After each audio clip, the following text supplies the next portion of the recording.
कहानी लाल आंखों वाली लाश। रात के 2 बजे का वक्त था। गांव की फिजा में एक अजीब सी घुटन फैली हुई थी। दूर कहीं कुत्ते भौंक रहे थे, मगर उनकी आवाजें जैसे किसी अनजानी खौफ से लरज रही थी।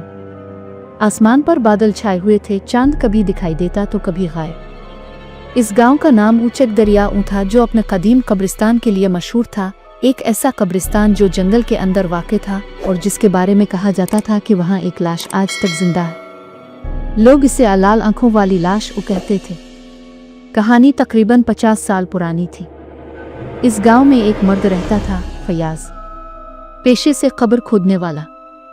इसकी आंखों में लाल डोरियां थीं, चेहरा हमेशा मिट्टी से भरा हुआ। वो दिन रात कब्रें खोदता, मगर रात को वो अक्सर कब्रिस्तान में रुक जाता। लोग कहते थे कि फयाज को मर्दों की बदरूहों से बातें करते देखा गया है। वो हंसता, कुछ कहता और हुआ में किसी से बातें करता, मगर एक रात वो गायब हो गया। सुबह कब्रिस्तान में सिर्फ उसकी कुदाल मिली और उसके बराबर एक ताज़ा कब्र जिस पर कोई नाम नहीं था। इसके बाद हर रात कब्रिस्तान से किसी के हंसने और ज़मीन खोदने की आवाज़ आती। कभी किसी ने इसे देखा, आधा मिट्टी में दबा हुआ, आंखों में सुर्ख रोशनी और हाथ में वही पुरानी कुदाल। इसीलिए लोग इसे लाल आंखों वाली लाश कहने लगे। वक्त गुजरता गया, लेकिन कब्रिस्तान की कहानी भूलने वाली नहीं थी। बरसों बाद शहर से 4 नौजवान लड़के, बिलाल, फैसल, आरिफ और कामरान, पैरानॉर्मल इन्वेस्टिगेशन के शौकीन थे। वो गांव की कहानियों पर वीडियोस बनाते, यूट्यूब पर अपलोड करते और शोहरत कमाते। जब उन्हें लाल आंखों वाली लाश की दास्तान मिली तो बिलाल ने फौरन कहा, यार ये ज़बरदस्त कंटेंट है, अगर हमने ये वीडियो बना ली तो लाखों व्यूज आएंगे। फैसल ने खौफजदा लहजे में कहा, लेकिन भाई लोग कहते हैं जो वहां गया वापस नहीं आया। आरिफ हंसने लगा, तो फिर हम पहले बन जाएंगे जो वापस आ गए। उन सब ने फैसला किया कि अगली रात वो कब्रिस्तान जाएंगे। अगली रात चांद बादलों में छुपा हुआ था। वो चारों टार्चिंग कैमरे और एक स्प्रेड बॉक्स लेकर कब्रिस्तान की तरफ निकले। रास्ता सुनसान था, घास से भरा और हवा में नमी की भीनी बू थी। जैसे ही वो कब्रिस्तान के गेट पर पहुंचे, गेट खुद ब खुद चरचराता हुआ खिल गया। बिलाल ने हंसते हुए कहा, वाह, वेलकम साउंड इफेक्ट तो फ्री में मिल गया। मगर फैसल के माथे पर पसीना आ गया। यार ये दरवाज़ा खुद कैसे खिल गया? आरिफ ने मजाक में कहा, शायद किसी ने अंदर से वेलकम किया हो। कब्रिस्तान में दाखिल होते ही उनके पैरों के नीचे खुश्क पत्तों की आवाज़ गूंजी। टार्चों की रोशनी में पुरानी कब्रें नजर आईं जिन पर नाम मिट चुके थे। कुछ कब्रें उखड़ी हुई लग रही थीं, जैसे अंदर से किसी ने धकेल कर मिट्टी हटाई हो। कामरान ने कैमरा ऑन किया। Live Fitch start. वक्त रात के 2 बजे। हम चक दरिया के कब्रिस्तान में हैं। लोग कहते हैं यहाँ एक लाश है जो जिंदा है। आज हम देखेंगे हकीकत क्या है। इसने स्प्रेड बॉक्स ऑन किया। एक आला जो रूहों की आवाज़ सुनाता है। आले से अजीब सा कड़कने का शोर निकला। अचानक एक टूटी फूटी आवाज़ आई, ना आओ। बिलाल चौंक गया, यार तुम लोगों ने सुना? फैसल ने कहा, यह कोई रेडियो सिग्नल होगा। मगर फिर आवाज़ आई, फयाज यहाँ है। इस बार आला खुद ब खुद बंद हो गया। उनके पीछे हुआ तेज चलने लगी। दरख्तों के पत्ते हिलने लगे। बिलाल ने पीछे मोड़कर देखा तो एक कब्र पर हल्की सी हरकत महसूस हुई।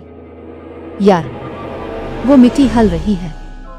सबकी नजरें वहां जिम गईं। कब्र के बीच से आहिस्ता आहिस्ता एक हाथ बाहर निकला, सिया मिट्टी से भरा हुआ, उंगलियों के नाखून लंबे और खून आलूद। फैसल की चीख निकल गई। कब्र मुकम्मल फट गई। एक धुआं सा उठा और इस धुएं में एक चेहरा, आधा सड़ा हुआ आधा मिट्टी से ढका। मगर आंखें पूरी तरह सुर्ख थीं, जैसे कोयले दहक रहे हो। इसने कुदाल उठाई और गरजदार आवाज में बोला, फयाज वापस आ गया है। चारों चीख कर भागे, मगर जितना भागते इतना ही वो कब्रिस्तान के अंदर ही चक्कर लगाते। हर रास्ता एक नई कब्र की तरफ ले जाता।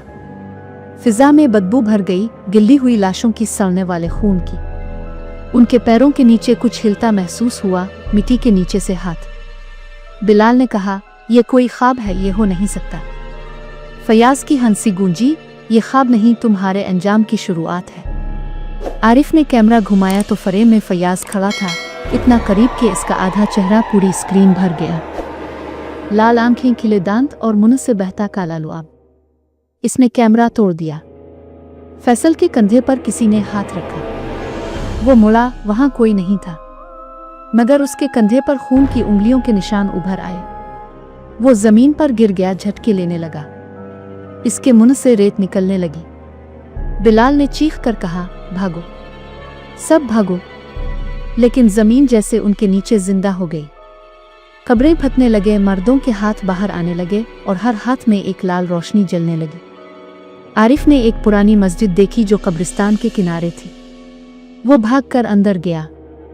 मस्जिद वीरान थी, मगर कुरान शरीफ का एक नुस्खा वहां रखा था। इसने कांपते हाथों से खोला और पढ़ने लगा, अव्ज़ बिल्लाह मन और शैतान और रजीम। जैसे ही आयत मुकम्मल हुई, बाहर से गरजदार चीख सुनाई दी। फयाज ने देवड़ा, ये लफ्ज़ मेरे खिलाफ हैं। उसके इर्द गिर्द धुआं घूमने लगा। इसी लम्हे कामरान ने स्पिरिट बॉक्स दोबारा ऑन किया। आले से आवाज़ आई, इसका खून ज़मीन मांगती है। बिलाल ने अपने दोस्तों को देखा, अगर हम यहाँ रहे तो सब मर जाएंगे।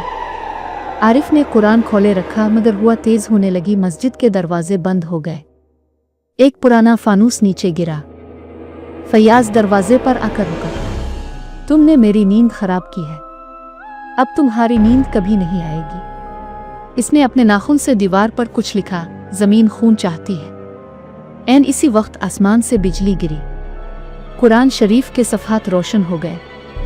आरिफ ने ऊंची आवाज में पढ़ना शुरू किया।